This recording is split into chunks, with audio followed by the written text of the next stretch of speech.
Hi there, I'm Mark Milbourn, Executive Vice President of Komori America. Welcome to the new Komori America Center of Excellence. Here to welcome you to our new spot.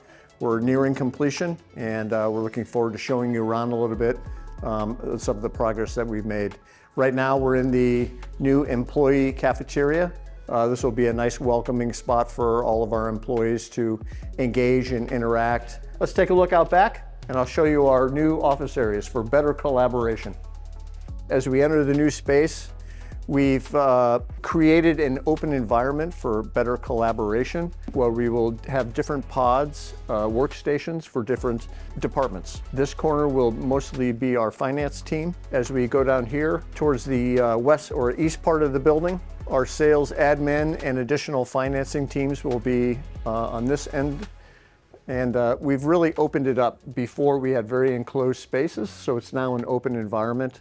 As we move into the center of our offices, this will kind of be the central hub of activity. On this end of the building, we're going to have our parts department.